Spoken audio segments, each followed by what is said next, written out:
Hi, and welcome to So Many Books, So Little Time podcast. My name is Jodi Stapler. I'm an owner of a publishing company called Willow Moon Publishing, a podcaster, a voiceover artist, and an author. Stories are so important in our lives, and there are so many out there from independent authors and independent publishing companies that we may never find unless we trip over them on accident. So I started this podcast for people who love books and love to read, and to help bring more awareness to the indie books and authors of our time. So stay with me for So Many Books, So Little Time. I am speaking with Carol Goodman today. She is an awesome writer. She is a teacher of literature and writing at the New School and SUNY's New Paltz. She has history with social work, and this story really dives into that. And I have to tell you, I loved this story, and I'm going to be completely honest. It didn't seem like a thriller to me, but that's maybe because I didn't find it scary, but cool. Like, it was cool to me. It was really awesome. It was like watching a movie in my head as I read this story. And the story I'm talking about, of course, is The Night Visitors, which is your newest novel. I'm sorry, I'm just going on and on. So, Carol, tell us a little bit about yourself. Well, thank you so much, first of all, for having me on, and thanks for all those kind words about The Night Visitors. I really appreciate it. And I do sometimes get that the people who don't read mysteries or thrillers or just say, I liked it even though, I don't usually like mysteries or thrillers. So I'm glad it has that added element. So yeah, what was the question? Sorry. Let's tell me about yourself. How did you become a writer? Okay. Well, that takes back. How much time do you have? I started writing when I was 9 years old. Okay. And I'm 60 now, so that's quite a bit of time. Literally, when my fourth grade teacher assigned creative writing, I started writing a story called The Adventures of the Magical Herd. And 9 crayoned illustrated pages later, she had to call a parent conference to tell my mother that it was great that I was writing, but that I really did have to do my other work as well. So, so I've just been, passionate about writing ever since.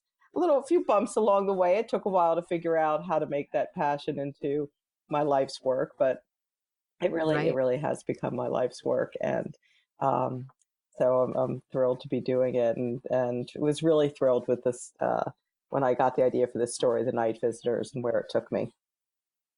Yeah, I loved it. So when I hear thriller, I guess I was expecting scary and like terrifying. I don't do scary. So I was I had a little bit of anxiety going in, like, ooh, I don't know if I can do this. But there's so much heart in it and so much realness that, on the other hand, the ghosts and the spirits and things like that are in there as well, add this really cool element. But I don't know, I loved it. I just loved it. One of my favorite books I have read in the last couple months. I loved it. Well, thank you so much, and that's interesting. You said I guess it wasn't my primary intent to scare. My primary intent, when you said it was heart, that's exactly. I really wanted us to feel for these characters, and have a little, a sense of what's at risk and a bit of suspense about that, and who to trust of the characters that you get to meet. Right. But I also really wanted to convey, because I wanted to convey what it's like to be, out there on your own and scared. As the character Alice at the beginning, she's on a bus heading into the Catskills, and we know she's fleeing something terrible with this little boy Oren.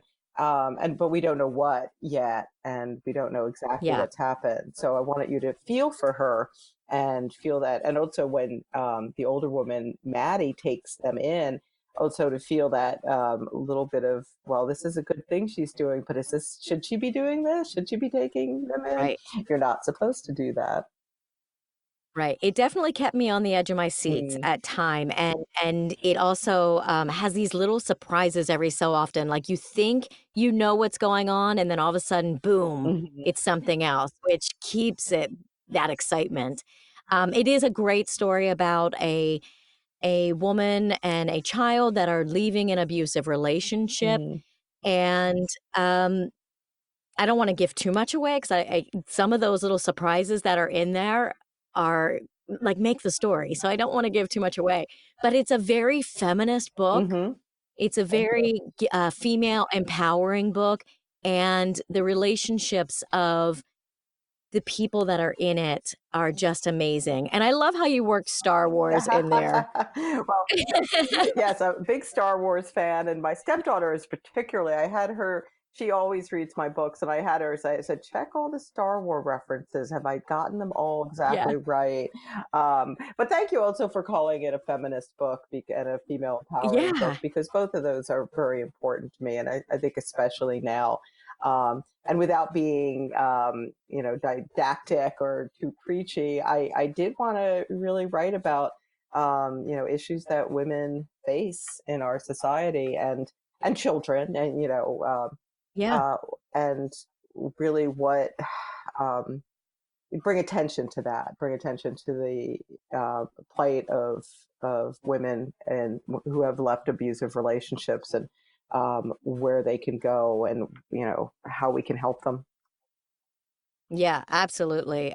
Where did you come up with this idea? So this story did have a really particular origin. They don't always, but this novel did. In the fall of 2016, I was teaching at SUNY New Paltz, and one of my students came to me and asked for an extension.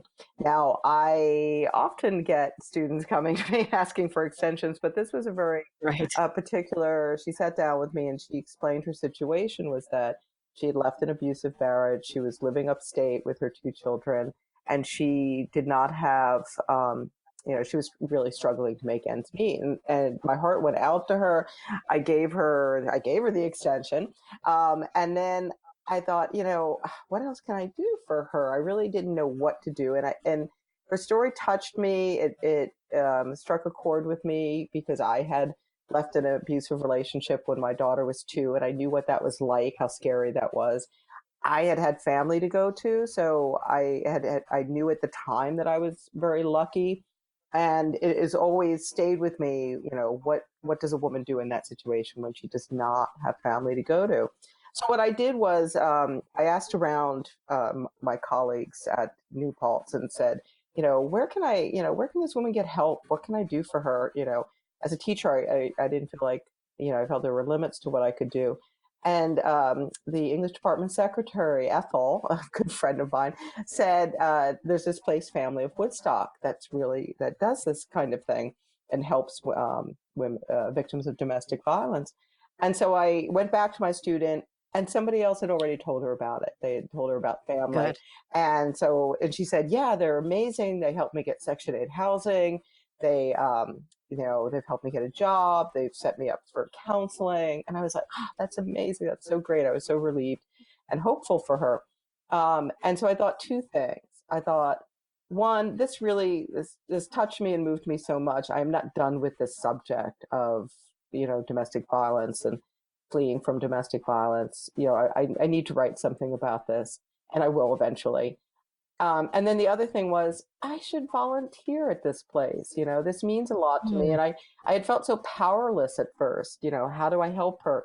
And I thought, well, here's a place that's like helping. I felt like I should do it. And I said to myself, I'm going to do that someday when I have time.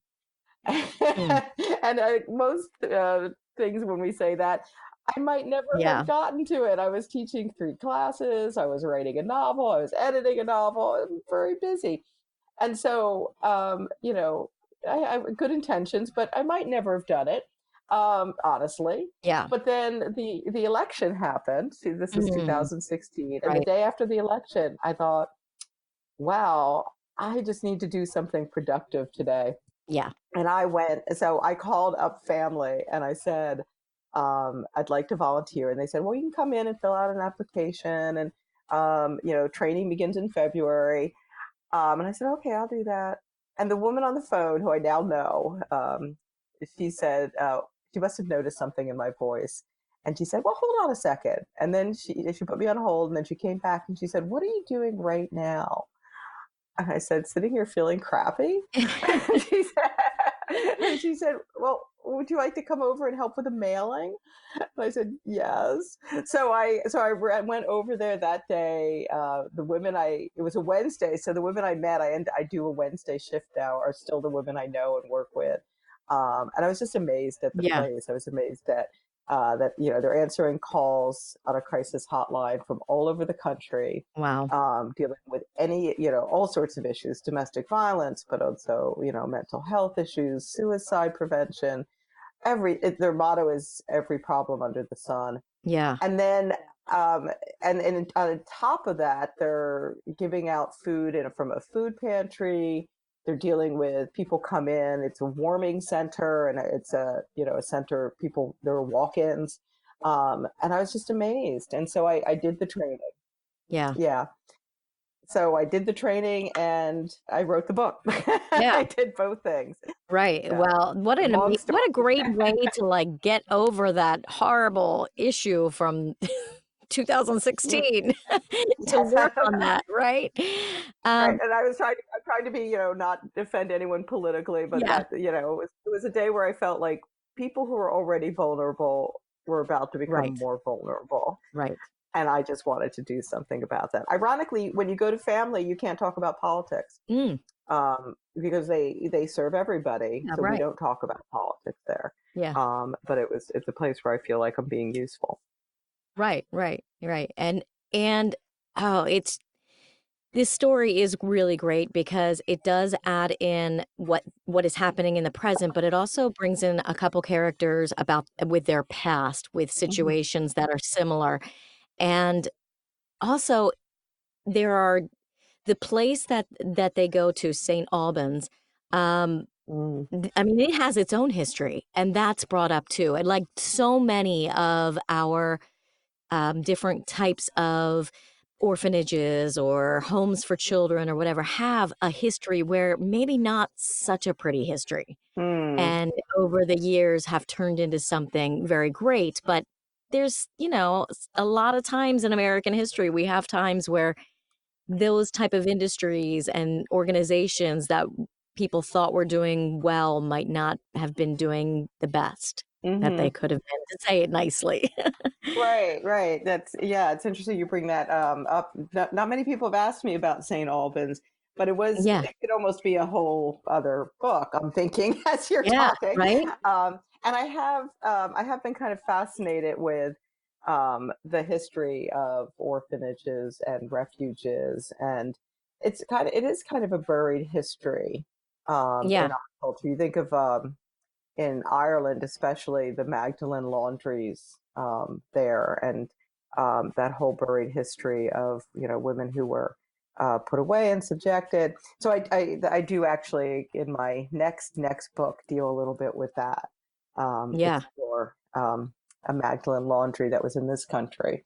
But yeah, just okay, all the places that where children are, where people are put aside, isolated, and what happens to them there. A lot of right. secrets there.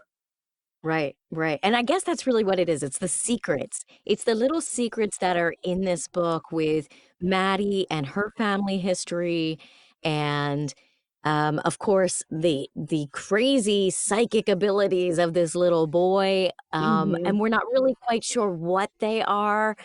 Like is he speaking to a spirit? Can he do this at any time or is this just this particular child ghost? So there's just so many little things where they're like little Easter eggs that Hmm. pop up every so often that just keeps the reading so exciting. Well, thank you. Yes, and I think secrets. That's a really good way of honing in on that, because the things that we keep, that we keep as if we're ashamed of them, if you can't bring them out into the open, we can't really deal with them. And, Yeah, people are, walking around holding all these secrets inside them. We have no idea um, what kind of secrets, what kind of things they feel ashamed about. I'm always right. amazed when I, talk to people or have students, when they write, the things that they feel ashamed of or thought they had to keep secret. Um, and, how that festered inside them, and why they thought that that was a secret that they had to keep. And until they really let it out, it's, they're living with that. Yeah. Now, do you have any plans to continue with any of these characters? Because I could totally see Mattie and Doreen coming up in another book. Well, that's usually when I'm asked that, what I my usual answer, because I write standalones, I don't Yeah, write a series. My usual answer is, oh, I have just put these people through an awful lot. yeah, They deserve a nice long rest. And yet, as you say it, I think because Mattie runs this place, the right. Sanctuary it's called, which is based on family, but very different from family as well because she founds it herself. It's in a smaller town out in the Catskills than Woodstock. So in fact, it's not inconceivable that, what could Mattie run into again in other circumstances. The difference I think would be that is you really get in the course of this book, you get to find out what Mattie's story is. Mm, And so mhm. that, that story has been told. But I could imagine her being, a more minor or secondary character in another book. Or even Yeah, St. Albans, now that you've mentioned it, right? the orphanage on the Hudson and the history of that. I think there's a lot to explore in that. So maybe a book that was in the same world, tangential, Yes, yes. but treated another. You've given me ideas. Thank you. Yeah, oh, good, I'm so glad. Yeah, as soon as we get off of here, I want you to start writing those ideas down so you don't forget them, because I I wanna will. read those books. Good, good. I will do Yeah, that. absolutely. So, what do you have coming up next? So my next book is called The Ice Virgin, and that'll be about a year from now. And hopefully, it maybe still will have that same title. It's only gone Yeah. through the first editing, and that's actually a story set in Maine and it's at a boarding school. And the woman in that story, the main character, she gets a call from her teenage son late at night, and he asks her to come get him. And we sense as she goes to the campus of the boarding school where she also teaches that something they have also have a mysterious history of some sort, and she finds him there and on this kind of point overlooking the ocean, um, and his sweatshirt's wet. She brings him home, and in the morning she finds out that his girlfriend is dead, that she's been found Mm, at the bottom of that cliff. So everything goes from there, and the story, the main character has her secrets as well that involve having been a teenager at that school. It involves a relationship she had with a teacher there, and then involves her son and his possible involvement in the death of this young woman. So ooh, that sounds good. yeah, thank you. As I'm talking Well, about it, oh, it's creepy. It's it is, it sounds good though. yeah. Maybe I have, like, in my head what it's like a difference, like, what maybe I don't understand what thriller is, 'cause I guess thriller always seems so I don't know, not mysterious scary, but, like, I don't know, horror scary, and maybe Horror. that's where I was getting mixed up there, but, Mhm. you have such depth in your writing, and they actually feel like these are real stories taken from life. How have you perfected that over your lifetime? Well, I do not pretend to have perfected it, but thank you very Oh, much. yes. It's always struggling and trying to figure it out. Um, and I think in terms of staying true to character, because I think actually maybe it's this what is the term now used as a psychological thriller. And the thing Yes. about the psychological thriller is that it's psychological. It really delves into the psyche of the characters. And so it's not like one of those thrillers where it's just like explosion, explosion, explosion, and Yes. people running, Yes. running, running. It's we stop and the suspense comes from the psychology of the characters and who they are and what they're hiding, what they want, what's happened to them. So I think that when you focus on that, when you always, I try to always remember the character is the most important thing, not this sort of Yeah. clever plot I've come up with, or because it's fun to come up with a plot, but the plot, really, like to come up with a clever idea, but it has to be true to the characters. And I always ask myself, is this true to this character? I've occasionally thought like, oh, wouldn't it be cool if this happened now? And then I think, well, would that, is that really what Mattie would do? Or is this really what that character would do? And if I Right. can say yes, then I'm like, okay, fine. I'm going to go with this cool thing. But if occasionally I've had to say, yeah, that would be cool, but it would not be psychologically true. And I will rein myself back in and say, no, I'm not going to, put that twist or that surprise at the risk of not being true to my characters. So Yeah. that's really what how I try to keep myself honest and keep the characters real. Right. So when you're writing a story, do you know where it's going, or do the characters kind of lead you? Well, I don't. I have a vision of the book usually when I start, and it very often does include some kind of sort of picture of what the ending is like. So I have a sense of this is where I'm going, and I'll write lots of notes. I do not write outlines. I don't know how to, but I'll write copious notes as I go along. Ideas of what's going to happen in this story. But then, as I really don't know everything until I write it, and in writing it, I figure it out. Yeah. I really try to dwell with these characters and see where they lead me. And it's not a mystical thing. It's not like, oh, they tell me. Yeah, right, But right. it does feel like it. I think it's a deep attention thing. Like Hmm. when you're deeply paying attention to these characters you've created, and perhaps you're tapping into some subconscious issue, your own subconscious, um, you can tell, what they're going to do next, or suddenly what because there have been times where I've been writing and I go, oh, that's what happened, or that's Yeah. what, or this person is really, there was one surprise, and I will not tell it, but you might guess what it is in the book about one of the characters that I did not know at the beginning. And when I realized it, I was kind of stunned. I was like, oh, this person is actually did this. And sorry for being so vague, but Yeah, it's okay. it was not planned. I realized it about halfway through, and then I was like, oh yeah, that is exactly. And I thought, oh, I'm gonna have to go back and really change things to really, make sure that it makes sense that this person would do that. And then I realized actually it's kind of all there. I kind of, Yeah. I kind of had it there from the beginning. It does make sense.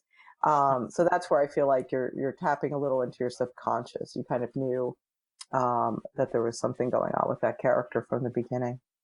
Yeah. Well, I'm not exactly positive who you're talking about, but I'll tell you that I think every part of your story I mean, it all makes sense. Like there was nothing you needed to add or take away, but there were times when things happened where I wouldn't have guessed it, but then Mm-hmm. when you look back, you go, "Oh yeah, okay, Mm-hmm. now I see." So yeah, Well, like I good. said, I don't want to. We're being cryptic, but Yes, we're being very cryptic. we'll talk later. Um, Yeah, yeah, well, that's the hope. I always tell my students that what you want is to surprise the reader, but then for the reader to go, "Oh, yeah, that makes sense," and not like, I'm surprised, but wow, that does, yeah, it makes no sense whatsoever. you right. Oh, you right. want them to think like, now that I think about it, Yeah, yeah. it makes Well, sense. I don't want people to be like, "What are they talking about?" But seriously, everybody, you need to get this book, The Night Visitors. It's I just enjoyed it so much, and I honestly, I think I'm gonna read it again because you always miss things that first time, but I it's the characters in it are so realistic and so the stories weave in and out of each other, and it's just amazing. I can't say enough, and I just don't wanna give the story away, but it's a great, great read. Well, thank you so much. That boy, it means the world Yeah. when you to hear that from a reader, and because you don't really know until it goes out Oh, there in the world, absolutely. and Yeah. people respond to it. And you hope that Yeah. they'll Now, what you where, when was it released? It was released March 26th, so this Okay. is a week So a not week too long ago. ago. So Yeah, yeah. no, it's only been out a week. Um, and I had a launch event at my local bookstore, and we're doing another one in Woodstock, which is where family is, and Okay. that one is going to be that's on April 28th, and it's at the Golden Notebook in Woodstock, and that's going to be a fundraiser for Family of Woodstock as Okay. well. And I also I give a small percentage of the sales of the book I do give to family as Very well. nice. Now, Yeah. where can people find out about that and, so that they can come if they want to? Oh, well, so I will post that on my author Facebook page. I haven't yet, just because I just finished the my event at the Rhinebeck bookstore, which is also Yeah. Oblong Books, wonderful bookstore. Um, so I had not posted it yet, but I will post it there, and also the Golden Notebook in Woodstock, New York, on their website. It's also on my website, carolgoodman.com, and I'm on Twitter. I will tweet about it. We'll Perfect. put it out there. Yes. Yeah. Very good. I wanna thank you so much for writing this great story, and, I have to say that this is one thing Thank about you. having this podcast that is so great is that I get introduced to different styles and different authors that I might not have never known about, and Mm, because you stick with the same type of thing all the time when you're reading, and I loved it so much. I'm that's a definitely great going way to to. start pick up more of your books for sure. Thank you. Thank you. Yes, Now that you know absolutely. that I'm not going to scare you too badly. I know, right. Well, I yes, I'm a wimp, but I do love the psychological thinking of everything. Mhm, So, yeah, I guess I heard the word thriller, and to me mhm. that seems bloody and scary, but now I know it's not, or at least I not guess, all the or even time. psychological suspense. I think that Yeah, there they you keep go. Yeah. changing these terms. Yeah, Psychological right. suspense, I think, is the term more in vogue now. Yeah, yeah. So, Well, I love it, and, I'm so glad I got to read it, so thank you very much for giving me that opportunity and for talking with me well, today thank about the book. you. Well, thank you Absolutely. for your enthusiasm. Thanks for having me on and for sharing it out in the world. I really appreciate it. Thanks for having such a great podcast that spreads the word about books. Thank you. Well, everybody go to Carol Goodman's, website, her Facebook page, and check her out on Twitter, and make sure you pick up The Night Visitors. It is an awesome read. Thank you. So thank you so much. Thank you, Jodi. I want to thank Carol Goodman for joining me today and talking with me about her awesome book, The Night Visitors. And I want to thank you for joining me on So Many Books, So Little Time. Let me know what books you're reading, what authors I should interview, and give me your suggestions and comments. If you appreciate our podcasts, books, music, and our goal of helping others fulfill their artistic career dreams, and would like to see it continue for many years to come, please join our Patreon and become a sponsor at Willow Moon Publishing. Make sure you subscribe to So Many Books, So Little Time podcast so that others can find me and all the great indie books and authors that I'll be sharing throughout this podcast. You can join me on Facebook, Instagram, and Twitter at So Many Books, So Little Time podcast. And you can check my website out at jodistapler.com or email us at so many bookspodcast withholding@gmail.com. Thank you for joining me, and come back next week when we delve into another story.